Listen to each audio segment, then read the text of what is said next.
इयत्ता 4थी आणि 7वी स्कॉलरशिप परीक्षा यासाठी चोपडा तालुक्यातून इयत्ता 4थीला 1611 विद्यार्थी प्रविष्ट आहेत आणि इयत्ता 7वीला 1058 विद्यार्थी प्रविष्ट आहेत. 4थीसाठी पूर्ण तालुक्याभरातनं 12 परीक्षा केंद्रातनं ही परीक्षा घेतली जाणार आहे आणि इयत्ता 7वीसाठी 7 परीक्षा केंद्रातनं तालुक्याभरातनं ही परीक्षा घेतली जाणार आहे.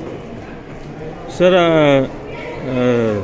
सध्या तापमान जे आहे ते 40 पार आहे आणि विद्यार्थ्यांचं वय पाहता 4थी आणि 7वीचे आहे, तर यासाठी आपण आरोग्याचे साठी काही उपाययोजना वगैरे केलेल्या आहे का? यासाठी आम्ही ग्रामीण भागासाठी तालुका वैद्यकीय अधिकारी पंचायत समिती चोपडा यांच्याशी पत्रव्यवहार करून त्यांना त्या ठिकाणी त्यांचं वैद्यकीय पथक नियुक्त करण्यासाठी विनंती केली आणि त्यानुसार त्यांनी व्यवस्था देखील ग्रामीण भागातल्या सर्व परीक्षा केंद्रांवर केली. शहरासाठी उपजिल्हा रुग्णालयाच्या अधीक्षकांशी आम्ही संपर्क साधून त्यांनाही विनंती केली होती आणि त्यांच्या माध्यमातून देखील प्रत्येक परीक्षा केंद्रावर कर्मचारी नियुक्त करण्याचं त्यांनी आश्वासन दिलं होतं. त्यासोबतच आम्ही विद्यार्थ्यांना उष्णतेचा त्रास होऊ नये म्हणून गोळ्या पण ठेवलेल्या आहेत.